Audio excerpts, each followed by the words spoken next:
Kamu Zoom pakai apa? Alhamdulillah. Awalnya kelihatan. Ya wal mursalin wa ala alihi wa sahbihi ajma'in.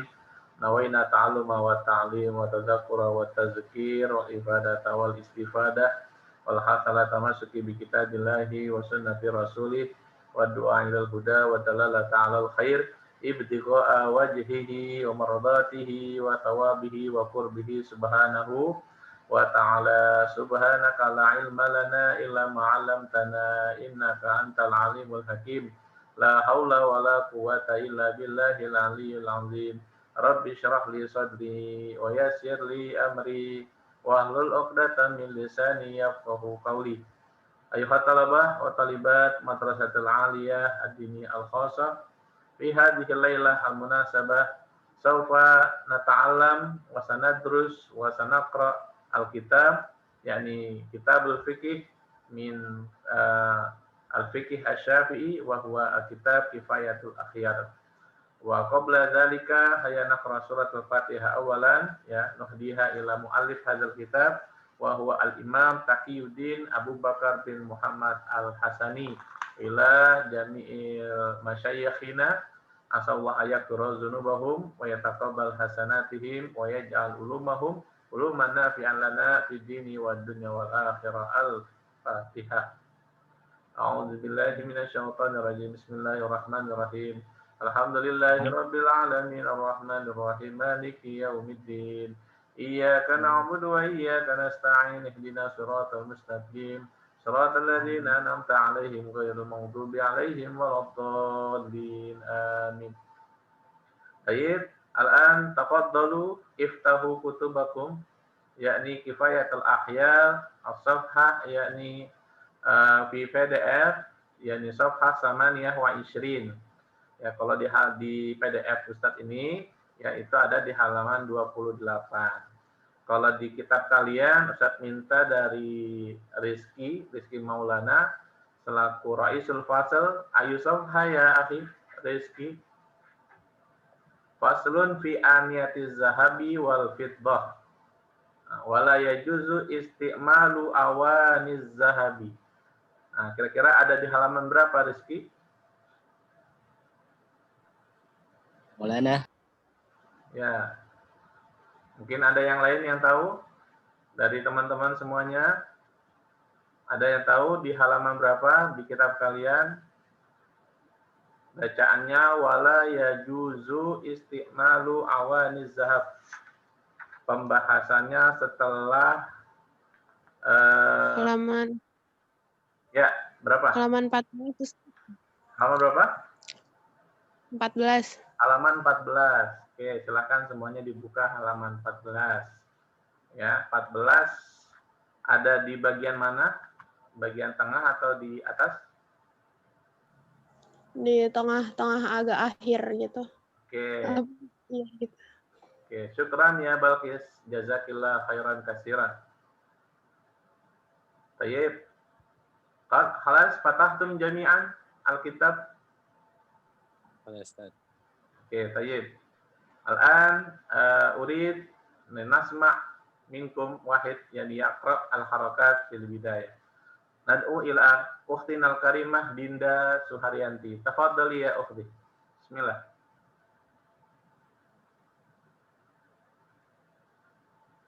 Halo, assalamualaikum. Dinda. Waalaikumsalam. Ya, silakan di ya, harokatnya ya. Untuk yang lainnya, Ustaz harapkan kalian mengharokati ya apa yang dibaca oleh Dinda. Tafadhali ya Dinda.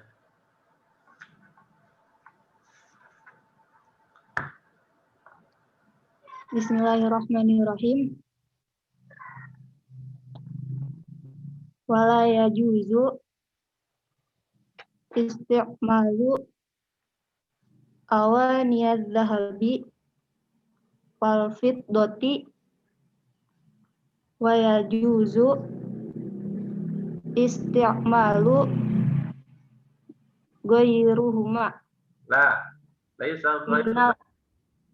La, laisa ghairuhuma bal ghairihima. Sahih. Minal awani.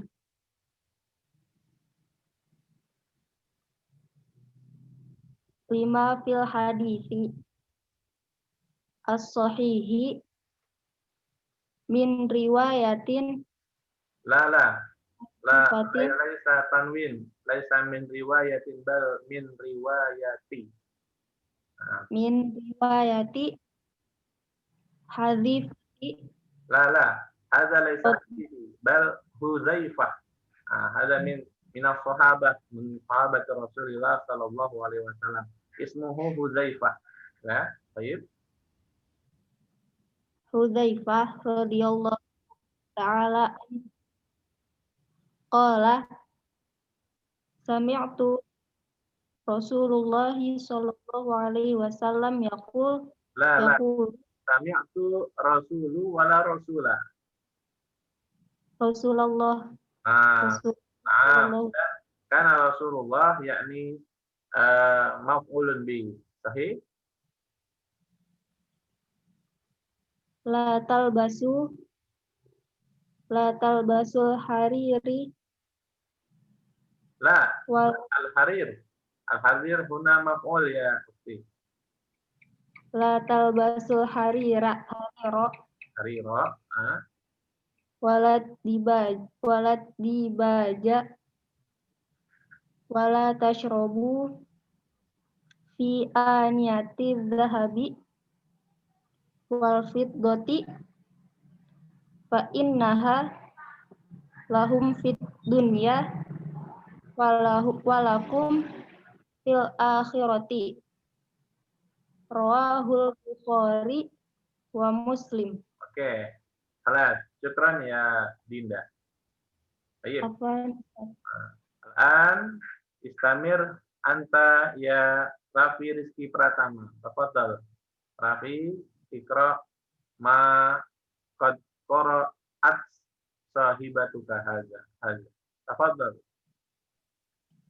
Bismillahirrahmanirrahim. Irfa sautak ya. Wa fi Muslim allazi yasrabu fi aniyati az-zahabi wal fiddati innama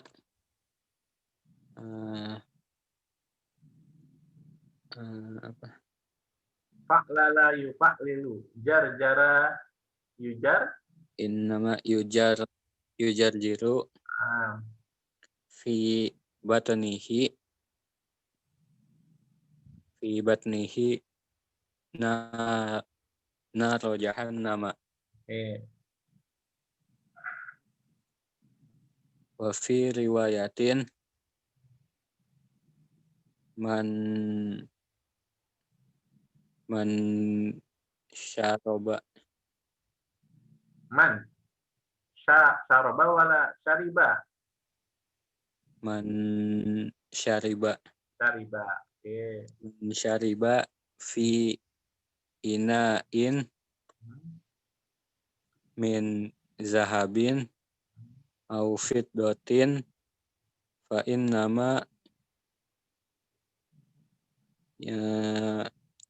innama yujarjiru fi batnihi min narin jahannama.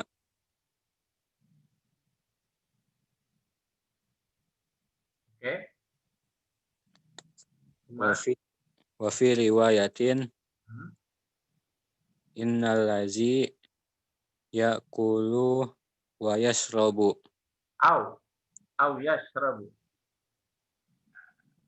Au yashrabu al hadisu.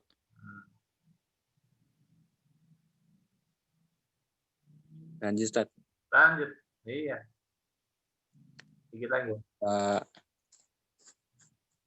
Wajimu yujarjiru as-saniyatu maksuratun bila khilafin. Oke. Halas. Yakfi ya Rizki. Baik. Bismillahirrahmanirrahim. Qala al-musannifu rahimahullah wa nafa'ana bihi bi ulumihi fid dharain. Al-an sa'ubayyin lakum wa sa'asyrah lakum aidan samihuni an atakallam baina ladaikum bil lughatil Indonesia tashilan li wa tafhiman lakum ajma'in. Oke.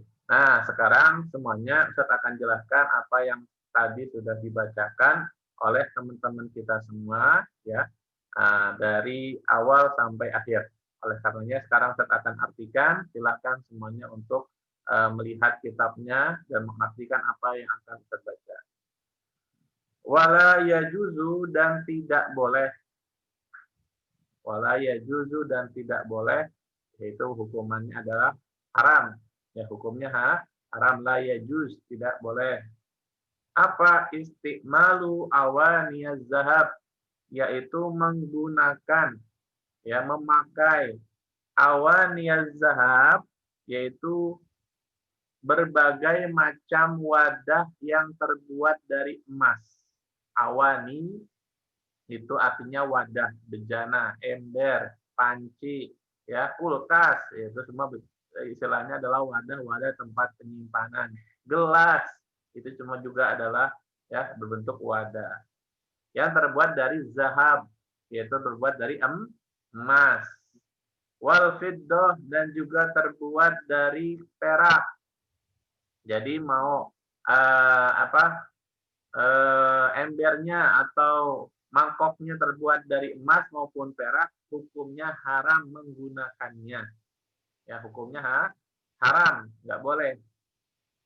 Wa yajuzu dan hukumnya boleh. Apa istimalu ghairihima, yaitu menggunakan selain dari emas dan perak. Ya. Jadi selain emas dan perak itu boleh kamu gunakan untuk sehari-hari, untuk makan, untuk minum, untuk mandi, silahkan. Ya. Pokoknya selain emas dan perak itu boleh, ya. Oke. Minal awani dari bentuk-bentuk yang lain. Oke, jadi pembahasan kali ini ya termasuk pembahasan yang menarik. Ini tentang emas sama perak.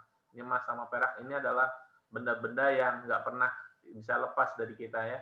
Terutama perempuan nih, ya perempuan pasti semuanya pakai emas, ya dari lahir juga sudah dipakai emas itu ya. Kadang gelang, kadang anting, kadang cincin. Sekarang boleh nggak nanti pertanyaannya laki-laki pakai emas, ya? Kalung, pakai kalung, kacamata, ya itu. Oke, nanti kita akan bahas. Nah, kita akan baca dulu di sini 5 fil hadis sahih. Kenapa alasannya? Ya, apa larangannya? Apa buktinya? Apa dalilnya bahwa memakai emas, memakai perak, ya itu hukumnya tidak boleh. Yaitu al hadis as-sahih. Yang pertama di kitab ini disebutkan hadis sahih. Berarti sudah tidak ada lagi keraguan, ya. Hadisnya ini benar-benar sahih yang diriwayatkan oleh Huzaifah, bukan Hadifah ya. Nah, tadi kalau di PDF itu mungkin kurang titiknya, ya. Aslinya itu Huzaifah, sahabat Huzaifah. Jadi kalau seandainya kamu kurang titik tinggal tambahin ya di kitabnya. Radhiyallahu taala anhu. Qala telah berkata, siapa Huzaifah? Sami'tu aku pernah mendengar. Ya, sami'tu aku pernah mendengar. Rasulullah Shallallahu alaihi wasallam yaqul, bahwa suatu ketika Rasulullah pernah bersabda. Apa bunyinya? La talbasul harira waladibaja. Janganlah kalian semua memakai labisayal basu, ya. Labisayal basu artinya apa? Memakai, menggunakan, ya. Yaitu al-hariro akan sutra yang tipis. Jadi sutra dibagi dua. Ada namanya harir, waladibaja, dan juga sutra yang terbuat dari dibaj itu sutra yang tebal. Jadi sutra itu dibagi dua, ada sutra yang tipis sama sutra yang tebal. Nah, kita dilarang oleh Nabi untuk memakai sutra yang tipis maupun sutra yang tebal. Ya, kalau sutra tipis, nah bahasa Arabnya apa? Rizwan?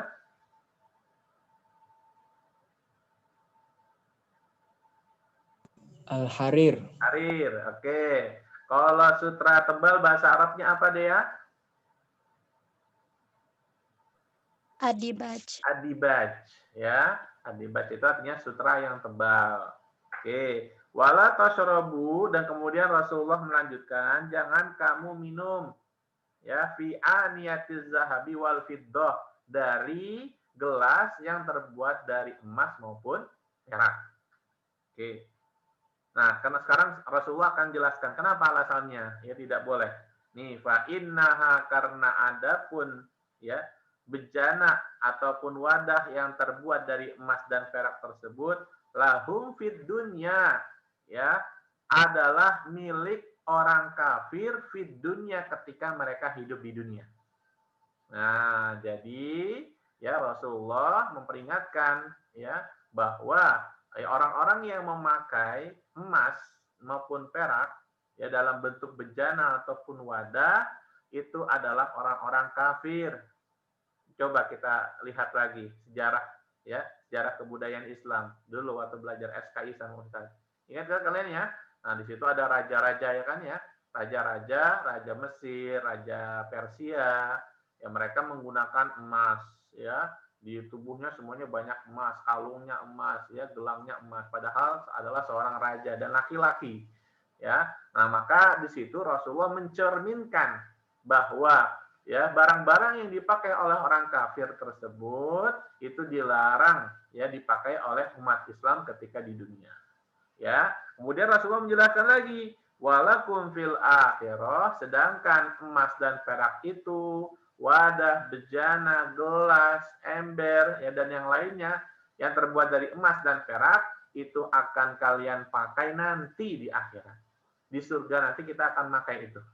Nah, ya, jadi kalian di sini ya adalah salah satu hikmahnya adalah bahwa kita disuruh bersabar.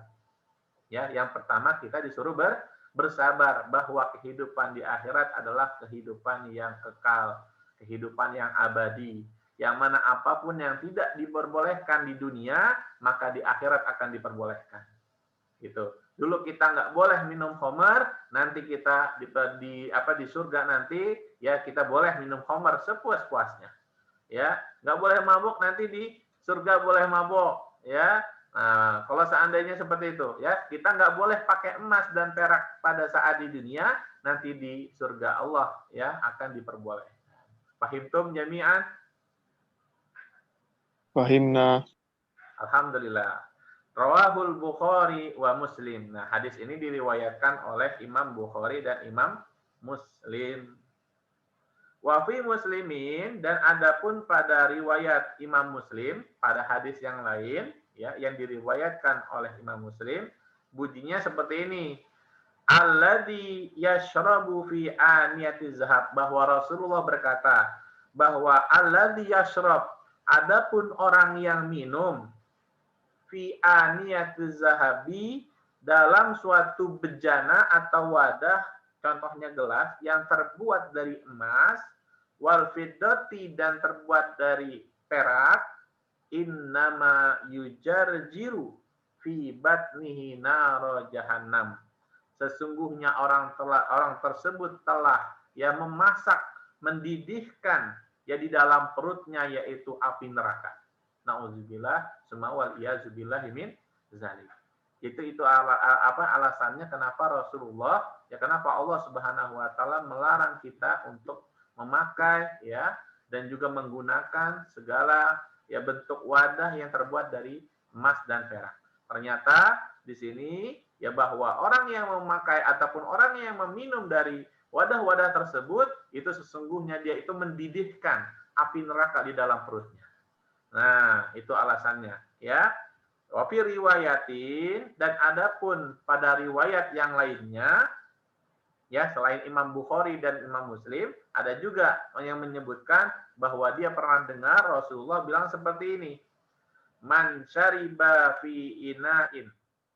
Man, barang siapa syariba yang telah meminum fi ina'in, dalam suatu wadah, min zahabin, baik terbuat dari emas, au fiddatin, atau terbuat dari perak, Fa innama maka sesungguhnya orang tersebut yujarjiru fi batnihi naran min jahannam. Sesungguhnya orang tersebut telah memasak, telah mendidihkan fi batnihi di dalam perutnya itu naron, yaitu suatu api min jahannam yang terbuat dari api neraka. Nauzubillah summa wal yazubillah min zalik. Ya, jadi itu alasannya kenapa ya Rasulullah Shallallahu Alaihi Wasallam melarang kita ya dalam mazhabnya ya fikih Imam Syafi'i dan pada mazhab yang lainnya dan mayoritas ulama ya ulama mazhab yaitu mazhab Imam Malik ya Hanafi, Syafi'i dan Imam Hambali kebanyakan mereka semua sepakat bahwa tidak boleh hukumnya ya yang menggunakan ya berbagai macam wadah yang terbuat dari emas ataupun perak. Karena kenapa? Sumbernya hadisnya kira-kira sahih atau hasan atau dhaif? Sahih. Maka kalau seandainya di sini kita ngambil kesimpulan, kalau seandainya ada suatu hukum, kemudian hadisnya jelas, apalagi hadisnya kedudukannya sahih, juga ada ayat Qur'annya, maka mayoritas ulama ya, baik Imam Malik, Imam Syafi'i, Imam Hanafi dan Imam Hambali, pasti mereka semua sepakat bahwa hukumnya adalah ya haram ya seperti itu. Oke. Kemudian selanjutnya wa fi riwayatin dan adapun pada riwayat yang lainnya berbunyi seperti ini. Innalladzi bahwa sesungguhnya orang ya'kulu wa yashrab. Enggak cuma minum saja, ternyata di sini ada juga yang mendengar bahwa Rasulullah bilang ya'kul. Nah, ya, dan juga makan. Makan dari mana? Dari wadahnya. Ya, dari wadah yang terbuat dari emas dan perak. Ya, jelas ya. Jadi kalau seandainya ada yang bertanya, ya, di sini ternyata hadisnya cuma yashrab aja Ustaz. Berarti dia cuma baca satu hadis, ya. Maka kalian selaku ulama, ya, masa depan, ya, calon ulama, calon kiai, jangan terpaku hanya pada satu hadis. Ya, hadis itu banyak. Ya, ibaratnya nih kamu dengar kabar, ya dengar berita dari Ustadz tentang apa gitu. Nah, pasti yang dengar antara Rizwan dengan Abror sama atau beda? Beda, ya. Siapa tahu ternyata Rizwan itu ya ternyata dari awal ngaji sama Ustadz ya dari awal persepsi sampai penutup dia nggak ngantuk. Nah, contohnya ya. Tapi Abror tiba-tiba ngantuk, ya. Nah, akhirnya Abror cuma dengar bahwa Ustadz bilangnya yashrab doang, ya. Nah, sedangkan ya Rizwan bilang bahwasanya Ustadz tuh bilang juga yakul, ya, nggak cuma yashrab. Nah, di sini berarti kita nggak bisa ngambil kesimpulan, ya, bahwa kita selaku ulama, selaku calon ustadz, calon kiai jangan terpaku hanya pada satu hadis. Apalagi hadis sahihnya banyak, ya. Jadi harus melihat riwayat hadis yang lain, ya. Itu. Jadi di sini dijelaskan tidak hanya minum saja, tapi juga makan. Barang siapa yang makan dan minum dari wadah yang terbuat dari emas ataupun perak, maka hukumnya adalah haram. Ya, sudah dapat dosa, terus juga apa yang terjadi? Nah, nanti akan saya jelaskan. Ya, alasannya, ya saya akan jelaskan.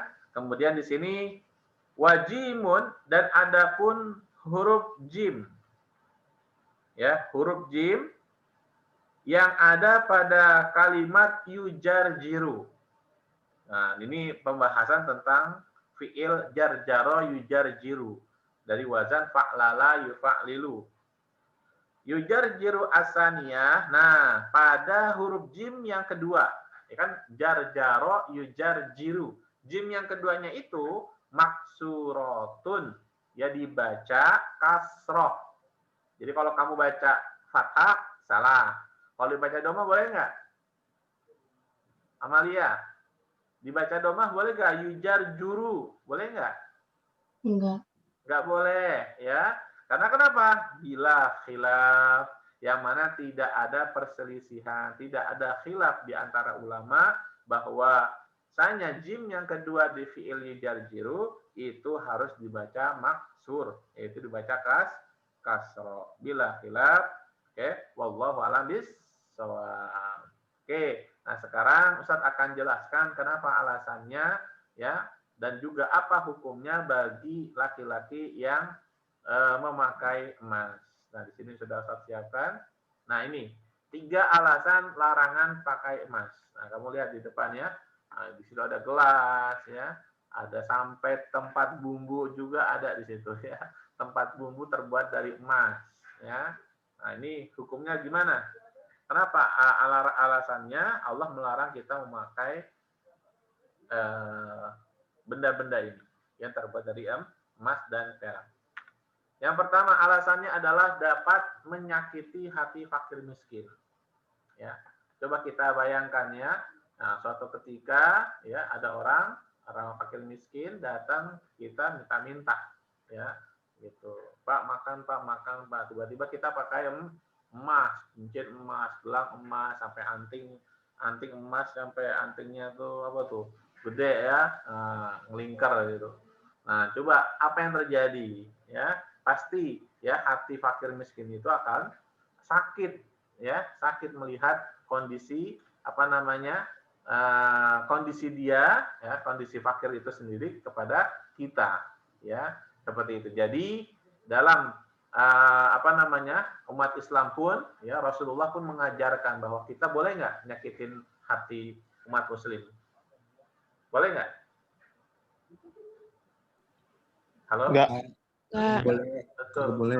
Jangankan fakir miskin ya, jangankan fakir miskin, sesama kita aja ya, sesama kita aja, sesama teman, sesama kawan, sesama umat Muslim itu nggak boleh saking nyakitin, apalagi hati fakir miskin ya. Sampai suatu ketika nih ya ceritanya ya, sedikit ceritanya ada tentang ceritanya nabi yang masih hidup. Saya tanya siapa nabi yang masih hidup sampai sekarang? Khidir. Siapa? Nabi Khidir alaihi salam ya.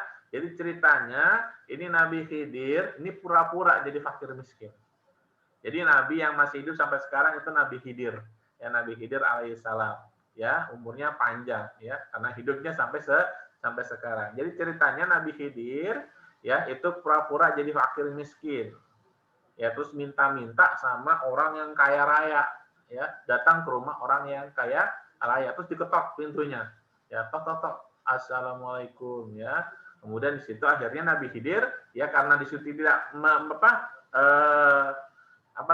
menyerupai fakir miskin, otomatis orang kaya itu nggak tahu kalau itu ternyata Nabi Khidir ya. Gitu. Ngapain kamu ya datang ke rumah misalnya. Ya minta makanan dan minuman yang ada di rumah fakir miskin itu. Ya, di rumah orang kaya tersebut ya. Akhirnya apa yang terjadi? Ya, orang kaya itu karena terkenal dengan ya pelitnya, dengan pikirnya, dia bilang ke Nabi Khidir ya, bahwa saya nggak punya apa-apa. Saya nggak punya apa-apa. Akhirnya ketika orang kaya itu ya bilang seperti itu, diaminin sama Nabi Khidir. Nah, sekarang saya tanya, kira-kira kalau Nabi yang aminin, kira-kira diterima nggak tuh doanya sama Allah? Terima. Diterima, langsung diijabah ya, doa-doa para nabi itu diijabah ya. Akhirnya ketika itu diaminin, akhirnya setelah Nabi Khidir pergi ya, akhirnya orang kaya itu ya dengan izin Allah itu jatuh kekayaannya, jatuh fakir miskin ya, akhirnya jadi gelandangan. Nah, di sini kita kan bisa ngambil kesimpulan. Jadi kalau ada fakir miskin kita nggak boleh menghardik, kita nggak boleh bentak, kita nggak boleh bilang kita nggak punya apa-apa.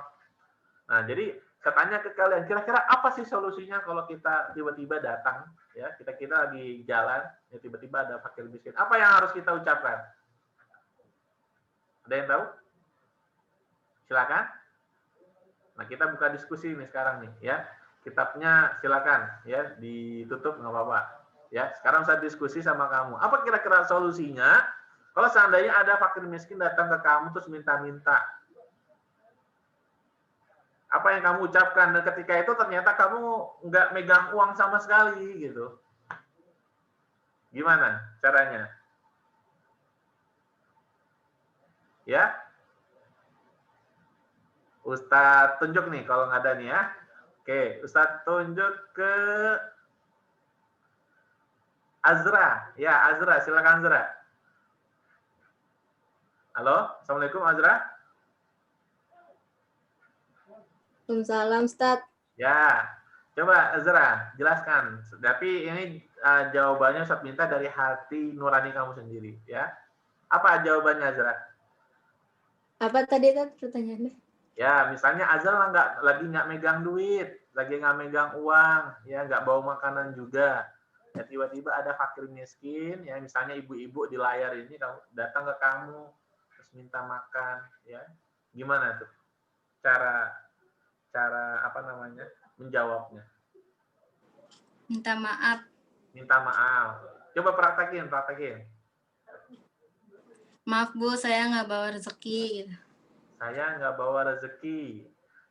Ada yang bisa lebih ini lagi kalimatnya? Saya nggak bawa rezeki kan datangnya dari Allah, bukan dari kamu. Saya nggak bawa makanan. Nggak bawa makanan. Oke. Ya, jadi ada apa di situ pertama kali kalimat yang muncul dari mulut kamu? Minta maaf. Minta maaf. Betul. Ya, yaitu dengan cara kita mengucapkan kalimat maaf. Memang kalimat maaf ini ada termasuk kalimat yang berat, sangat berat. Jarang ada orang bilang kadang-kadang kita nggak salah kita harus minta maaf ya. Nah, ya.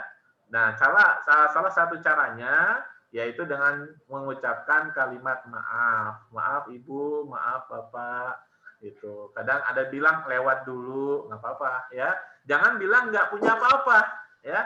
Nah, seperti contohnya ceritanya Nabi Khidir yang ada terjadi apa? Bener-beneran nanti. Nauzubillah nggak punya apa-apa ya.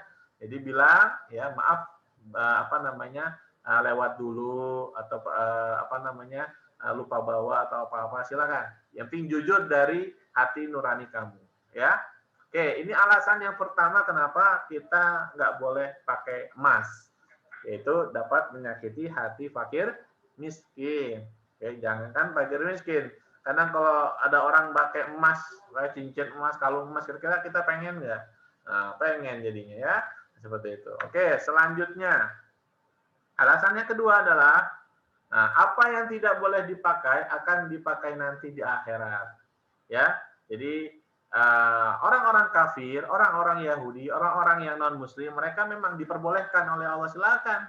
Ya, makan makan babi, makan anjing, minum khamar, membuka zina, ya, sampai pakai emas, ya.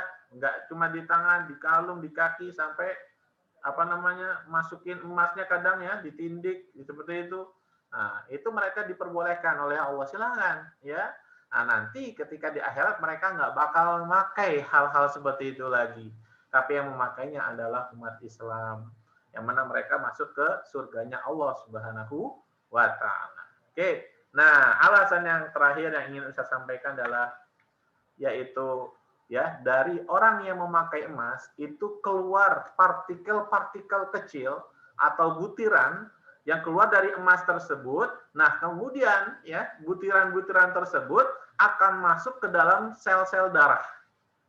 Nah, akhirnya kemudian, kalau laki-laki, maka timbullah penyakit namanya penyakit Alzheimer. Ya, Alzheimer, bukan Almer ya, tapi Alzheimer. Nah, ya, kamu bisa lihat di layar. Nah, ini penyakitnya Masya Allah, ya, sangat berbahaya. Yang bisa menimbulkan kita itu kelupaan sampai akhirnya pun ada yang meninggal belum waktunya. Jadi masih muda karena dia sering pakai emas, ya, itu akhirnya dia meninggal dalam keadaan usia yang masih muda. Nah, sekarang pertanyaannya Ustadz, ya. Nah, pertanyaannya kalau seandainya perempuan bagaimana? Nah, beda, ya. Kalau perempuan dia itu ada yang namanya menstruasi, haid. Nah, maka bagi perempuan itu diperbolehkan untuk memakai emas, ya, memakai emas, memakai perak, cincinnya, kalungnya. Itu malah justru bagus. Ya, bagus untuk apa? Untuk peredaran darah. Ya, maka oleh karenanya itu, ya, bedanya apa? Laki-laki nggak menstruasi, ya, maka penyakitnya tersebut, ya, partikel-partikel butiran yang keluar dari emas itu nggak bisa keluar. Kecuali memang ada laki-laki yang menstruasi, silahkan pakai emas. Ya, tapi insya Allah sih nggak ada ya. Jadi, inilah alasannya kenapa laki-laki nggak boleh pakai cincin emas, nggak boleh pakai benda-benda yang emas. Ya, gitu. Ini alasannya. Ya, ketiga alasan ini yang dilarang oleh Allah, ya, bahwa kita tidak boleh memakai ya benda-benda yang terbuat dari emas dan perak. Jelas semuanya ya? Jelas. Oke, alhamdulillah ya pembahasannya sudah selesai. Silakan Ustadz buka sesi pertanyaan jika memang ada yang ingin bertanya, ya silakan. Ya, siapa? Tunjukin kameranya. Ahmad Noval. Ya. Iya, Zat. Saya nanya, Zat. Zat, kalau misalnya apa, kayak tadi yang Ustaz bilang, misalnya ada fakir miskin minta duit ke kita. Nah, terus kitanya udah ngasih tuh duit. Nah, tapi fakir miskinnya tuh ngotot, Zat, kok segini doang gitu loh. Nah, pengen untung banyak itu. Nah, itu gimana, Zat? Kalaupun kita kekasih lagi, masih ngotot lagi, kok segini doang gitu. Gimana, Zat? Oke, ya. Nah, ini pertanyaan yang bagus ya. Oke, jadi langsung saya jawab ya. Oke, begini, kita lari lagi ke apa namanya sedekah, ya. Maka di sini perintah Allah Subhanahu Wa Taala, ya kita harus apa namanya istilahnya jika ingin ya mendapatkan pahala yang besar, maka kita harus bersedekah dengan apa yang kita punya. Ya, kalau seandainya kita hanya mampu misalnya ngasih uang 50.000 dan itu juga uang kita satu-satunya, ya itu adalah pemberian yang terbaik dan istilahnya sangat baik di mata Allah Subhanahu Wa Taala. Untuk urusan apa namanya mereka ya fakir miskin, kalau seandainya memang apa namanya tidak terima dengan apa yang mereka dapatkan, ya itu mah urusan mereka. Berarti mereka masih kurang istilahnya ya namanya bersabar dan menerima apa yang sudah ia dapatkan, ya. Maka kita selaku apa namanya selaku umat muslim yang baik, kita tetap bersabar, ya kita serahkan semuanya kepada Allah Subhanahu Wa Taala.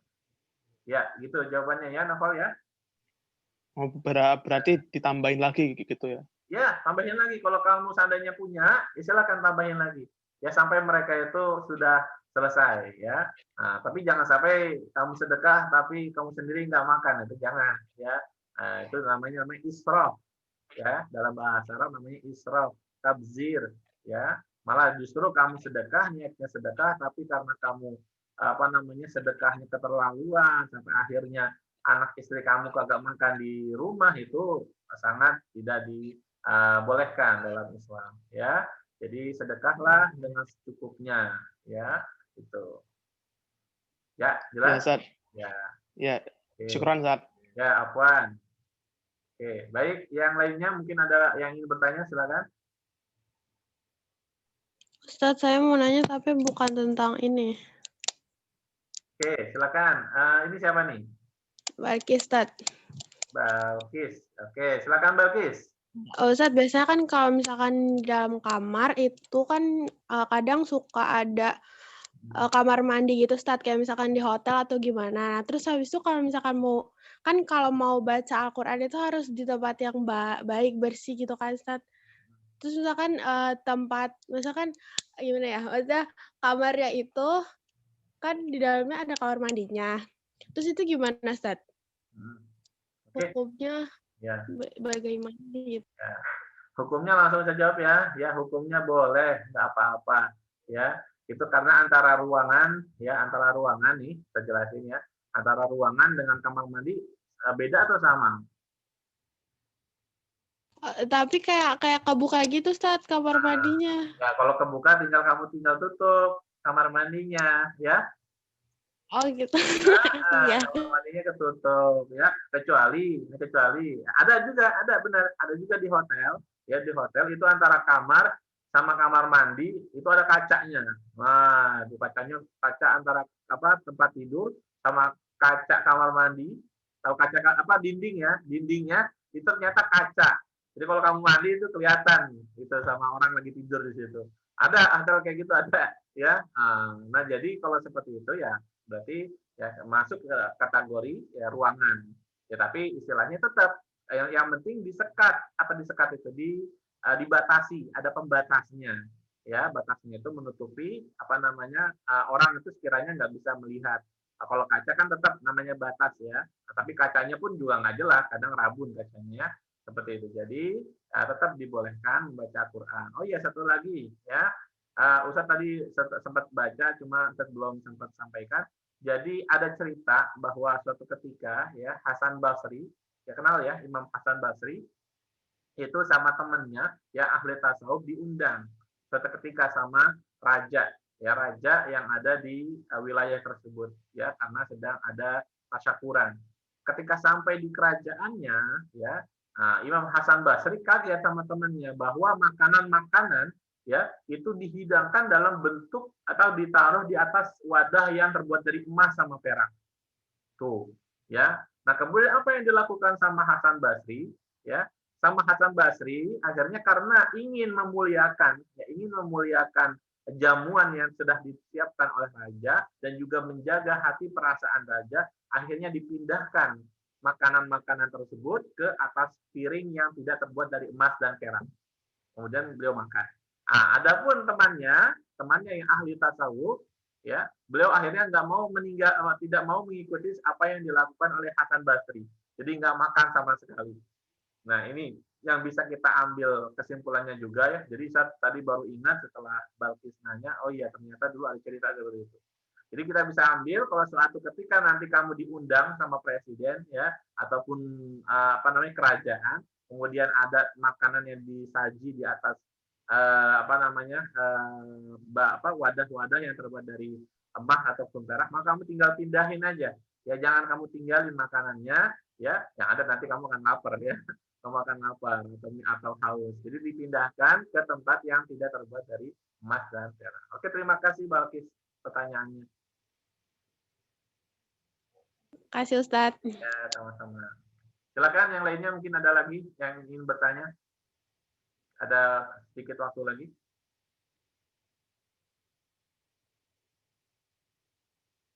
Ya, silakan. Yang lainnya mungkin ingin bertanya tentang pelajaran ataupun yang lainnya yang berkaitan tentang fikih, silakan.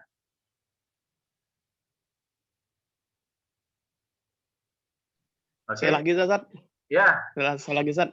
Ya, silakan. Ya. Nggak apa-apa. Yang ini Ustaz ini tentang adab ya. Nah, saya mau tahu aja soal apa nih kalau misalnya kita pingin makan nih. Nah, terus orang tua kita juga pingin makan. Nah, cuma karena kita udah keburu lapar, ya udah kita makan duluan sebelum orang tua kita mau makan. Nah, itu kurang sopan nggak, Ustadz? Atau kita harus tunggu sampai orang tua kita udah siap-siap memakan, nah baru makan bareng. Nah, gimana tuh, Ustadz? Oke, ya ini pertanyaan tentang adab, ya adab makan. Nah, jadi gini ya, caranya solusinya gini aja, ya, Pak ya. Nah, kamu orang tua kamu ninggalin kamu apa masih di situ? Masih di situ. Ya, betul. Benar. Nah, jadi gini aja ya, kalau ya ibaratnya kita belajar nih kayak tadi nih, belajar kita Zoom, ya, kita belajar fikih, ya. Nah, tanpa Ustadz suruh, tanpa tanpa basa-basi, kamu langsung baca qala musannifur rahimahullah misalnya.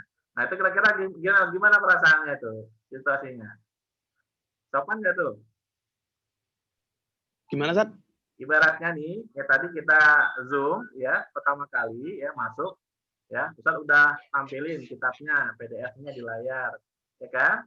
Nah, kemudian tiba-tiba tanpa Ustadz suruh ya gitu.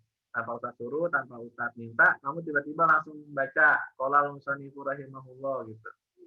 Gimana itu perasaannya? Kira-kira? Ya karena belum disuruh ya malu lah. Nah, gitu ya. Nah, berarti itu jawabannya ya. Nah, jadi ya kalau apa namanya solusinya kamu tinggal minta atau ngomong ke orang tua gitu. Uma, boleh nggak makan duluan? Pasti ya dibolehin ya. Nah, pasti insya Allah dibolehin 99% pasti dibolehin buat makan duluan ya, karena tahu kalau kamu tuh baru bangun tidur ya dari jam berapa? Jam 2 sampai jam 3 ya, capean belajar pasti lapar ya. Nah, itu pasti dibolehin ya untuk makan duluan. Tapi ya selayaknya kita minta izin dulu. Karena makanannya ya sumbernya dari Allah melalui perantara orang tua. Maka orang tua di sini ya kita harus meminta izin terlebih dahulu. Ya nggak boleh langsung asal makan. Ya, oke. Itu jawabannya ya Novel ya. Oke, Ustaz. Terima kasih, Ustaz. Ya, sama-sama. Oke, silakan ada lagi mungkin yang terakhir pertanyaan. Saya Tat, Ya, siapa tuh? Azra. Azra, ya silakan. Saya mau nanya Tat. Kalau saudara gitu Tat, yang bisa batalin wudhu itu sama yang dari mana aja Tat? Oke. Nah, ini jawabannya ya. Nah, itu jawabannya ada ya di dalam Al-Qur'an ya, surat Al-Baqarah ya. Surat Al-Baqarah. Nah, nanti ayatnya insyaallah nanti katakan ini ya. Tentang nasab-nasab yang tidak boleh kita nikahi. Ya, maka di situ seperti ya contohnya seperti adik kita, ya kakak kita, ayah kita, paman kita, itu adalah orang-orang yang tidak boleh kita nikahi. Maka orang-orang yang tidak boleh dinikahi, ya itu kalau kita berwudu tidak membatalkan wudunya. Ya, maka kalau kamu bersentuhan dengan ayah kamu, bersentuhan dengan adik kamu, ya adik laki-laki, ya adik perempuan, adik laki-laki, kakak laki-laki, maka tidak batal wudunya. Ya, karena mereka diharamkan untuk kamu yaitu menikahinya. Ya, boleh nggak nikah sama ayah? Enggak. Nikah sama anak sendiri boleh nggak? Nggak boleh ya, maka ya tidak membatalkan wudhu. Jadi segala yang diharamkan kamu untuk menikahinya maka kamu tidak batal wudhu. Ya, oke. Sekarang saya tanya nih coba ya. Nah, misalnya ya kamu dengan mertua laki-laki, ya. Oke, mertua laki-laki nih, ataupun yang lainnya deh. Contohnya seperti bibi atau paman, nggak usah jauh-jauh lah, mertua masih lama ya. Nah, contohnya sama paman, ya. Nah, pamannya ini ya itu beda keluarga. Ya, jadi yang bibi kamu itu dari ayah atau ibu kamu, sedangkan paman ini dari orang lain ya. Nah, itu kira-kira batal nggak wudunya? Kalau misalnya itu batal juga, Tat? Batal ya. Kenapa alasannya batal? Karena ya paman kamu itu boleh menikahi kamu tuh. Ya, boleh. Ya, maka kalau seandainya boleh, maka dapat membatalkan wudhu. Ya. Oke, maka hati-hati sama paman ya. Enggak, canda Ustaz. Ya. Ya, jadi seperti itu ya. Jawabannya ya, jelas ya. Nah, itu ada di dalam surat Al-Baqarah, nanti setelah ini saya akan share screen ke kamu, langsung kirim ke WA. Ya. Jelas ya Azra ya? Jelas Ustaz. Ya. Syukran Ustaz. Ya, sama-sama. Oke. Silakan, ada lagi yang ingin bertanya? Ya, Rizwan terakhir Rizwan lah. Waktunya udah habis. Iya, silakan Rizwan. Kalau orang tua tiri gimana tuh? Orang tua tiri maksudnya gimana tuh? Ayah tiri atau ibu tiri? Pengganti gitu saat kayak ibu tiri gitu. Ya, nah ibu tiri di sini ya misalnya, tapi ibu tiri di sini ya kamu belum statusnya ayah kamu masih hidup, ya. Tapi kalau seandainya ayah kamu masih hidup, ya kalau seandainya ayah kamu sudah meninggal, ya kemudian ibu tiri kamu udah statusnya sudah bukan ibu, ya istilahnya tetap dalam sosialnya tetap ibu, cuma istilahnya sudah putus hubungannya ya antara ayah dengan ibu kamu ini karena meninggalnya ayah, maka di situ juga diperbolehkan untuk menikahinya, ya karena batal wudunya itu ya, seperti itu. Sekalipun kenapa? Karena alasannya bukan dari rahim, bukan dari keluarga. Nah, seperti itu. Ya. Jelas, Rizwan? Oke, ya. Oke, silakan. Udah cukup ya? Ya, waktunya juga sudah habis. Silakan saya kembalikan ke Ustadz Ahmad Ma'ruf. Silakan Ustadz untuk ditutup. Baik, terima kasih kepada Ustadz Yunus Priyadi yang telah menyampaikan materi tentang Kifayatul Akhir tadi. Mari kita akhiri pertemuan pada malam hari ini dengan bacaan doa kafaratul majlis. Subhanakallahumma wa bihamdika asyhadu an la ilaha illa anta astaghfiruka wa atubu ilaik. Terima kasih, kurang lebihnya saya mohon maaf. Wal afu minkum ihdinas siratal mustaqim wallahul muwaffiq ila aqwamit thoriq. Wassalamualaikum warahmatullahi wabarakatuh. Waalaikumsalam warahmatullahi wabarakatuh.